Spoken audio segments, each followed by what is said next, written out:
Hello అండి, welcome back to kitchen bonanza. నేను మీ రమ్యశ్రీ.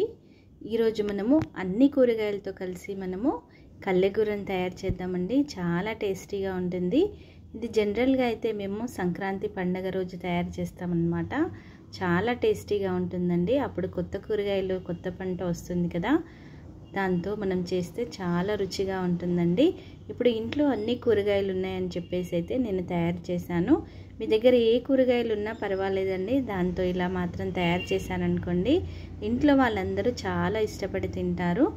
ముందుగా నేనైతే ఇక్కడ వెడల్పాటి ఒక గిన్నెను తీసుకొని పెట్టుకున్నానండి. అది వేడెక్కాక తగినంత ఆయిల్ వేసుకొని, ఆయిల్ వేడెక్కాక 1 టేబుల్ స్పూన్ సాజీరా వేసాను. సాజీరా వేగిపోయాక ఒక సన్నగా కట్ చేసుకున్న ఉల్లిపాయ ముక్కను వేసుకున్నానండి. ఒక పెద్ద ఉల్లిపాయని ఇలా లావుగానే కట్ చేసి వేసుకున్నాను. ఇప్పుడు ఒక 2 నిమిషాల పాటు మనము దీనిని వేయించుకుందాము. మరీ ఎక్కువగా కలర్ వచ్చేంత వరకు కాదండి, జస్ట్ వస్తే మనకి సరిపోతుంది. ఇప్పుడు దీనిలోకి ఒక 2 బంగాళాదుంపల్ని ఇలా ముక్కలుగా కట్ చేసి వేసానండి. అలాగే ఒక పిడికెడ వరకు క్యారెట్ ముక్కలండి, వాటిని వేసుకొని ఒక 2 నిమిషాల పాటు వేయించుకుందాము, పచ్చివాసన పోయేంత వరకు.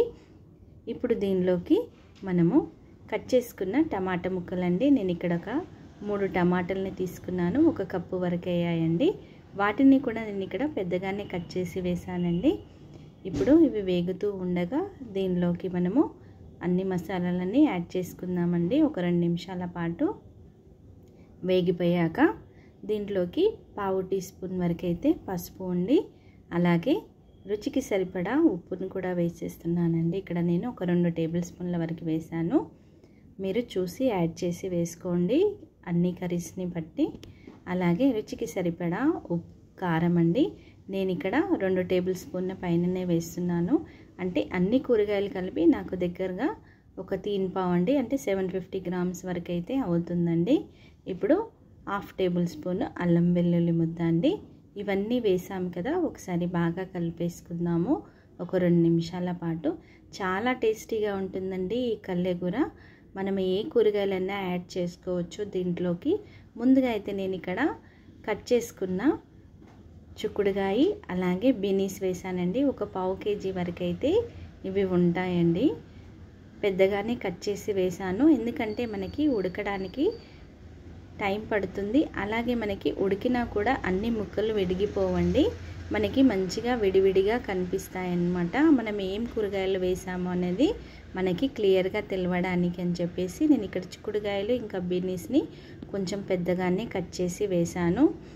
దీనిని జనరల్గా చపాతీలో కానీ పూరీకి అయితే చాలా మంచి కాంబినేషన్ అండి. వేడివేడి అన్నంలో కూడా తినచ్చు, అంత టేస్టీగా ఉంటుంది.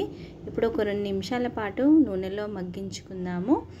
ఇవి 2 మంచిగా మగ్గిపోయాక నేను ఇక్కడ ఆల్రెడీ వంకాయ ముక్కలండి, పొడుగు వంకాయలు అలాగే తెల్లటి వంకాయలు ఇంకా దొండకాయ ముక్కల్ని కూడా వేసాను. మీరు ఇంకా ఎక్స్ట్రా ఏమైనా కూరగాయలు ఉంటే కూడా వేసుకోవచ్చండి. బెండకాయ, దోసకాయ, సొరకాయ అలాంటివి, గోకరకాయ కూడా వేసుకోవచ్చు, చాలా టేస్టీగా ఉంటుంది. వంకాయలు నేను కొంచెం సేపు అయ్యాక వేసానండి, ఎందుకంటే చిక్కుడుకాయ ఉడకడానికి టైం పడుతుంది. వంకాయ అయితే తొందరగా మనకి నూనెలో మగ్గిపోతుంది కాబట్టి చిక్కుడుకాయ కొంచెం దగ్గర పడాక అప్పుడు మిగతా ముక్కల్ని వేసాను.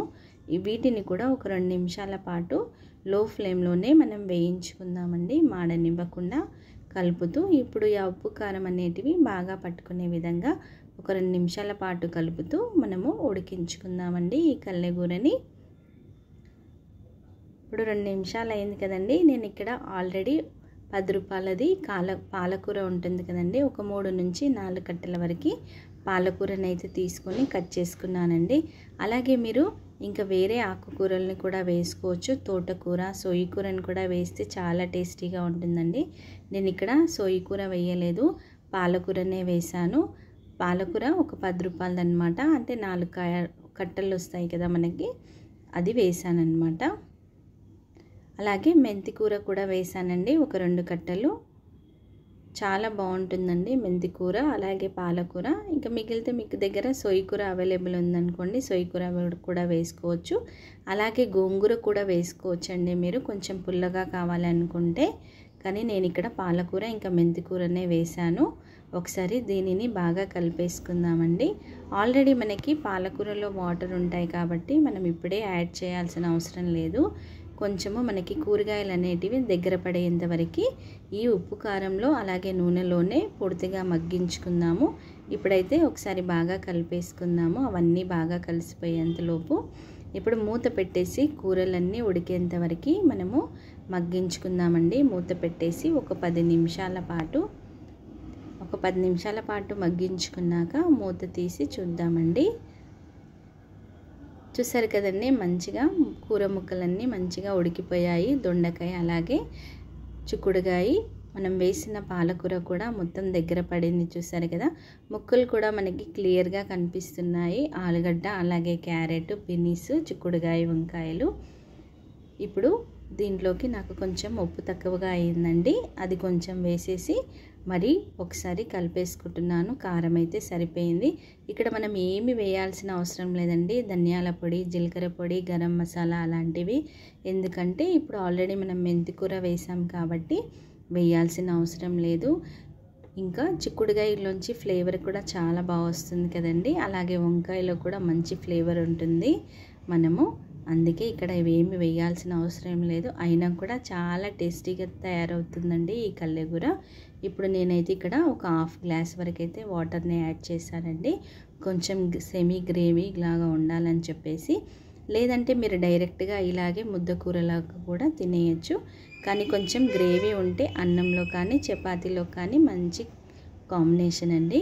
ఇప్పుడు ఒకసారి కలిపేసుకొని దాంట్లోకి కొత్తిమీర అలాగే కరివేపాకుని వేసుకుందామండి. ఇప్పుడు ఒకసారి బాగా కలిపేసుకొని మళ్ళీ ఒక 5 నిమిషాల పాటు ఉడికించుకుందామండి, ఆయిల్ పైకి వచ్చేంత వరకు. ఇంకా 5 నిమిషాల తర్వాత మనము స్టవ్ ఆఫ్ చేసేసుకొని సర్వ్ చేసేసుకోవడమేనండి. చాలా టేస్టీగా ఉంటుందండి ఈ కల్లెగూర. ఇప్పుడు మూత పెట్టేసి మరో 5 నిమిషాల పాటు ఉడికించుకుందాము, ఆయిల్ పైకి వచ్చేంత వరకు. చూసారు కదండి, ఎంతో టేస్టీ అయిన కల్లెగూర అయితే రెడీ అయిపోయింది. మీరు ఇంకా కొంచెం గట్టిగా కావాలనుకుంటే ఇంకొంచెం సేపు ఉడికించుకోండి హై ఫ్లేమ్లో పెట్టి. నేనైతే ఇక్కడ సరిపోతుంది గ్రేవీ అని చెప్పేసి. చాలా టేస్టీగా ఉంటుందండి, మీరు కూడా ఒకసారి తప్పకుండా ట్రై చేయండి. మీ ఇంట్లో వాళ్ళందరికీ తప్పకుండా నచ్చుతుంది. మీకు నచ్చితే కనుక నా ఛానల్ని చూసేవారు తప్పకుండా సబ్స్క్రైబ్ చేయకుండా మర్చిపోకండి. అలాగే ఫర్దర్గా వేరే వీడియోస్కి చేయడానికి అవైలబుల్ ఉంటుందండి. బాయ్ అండి.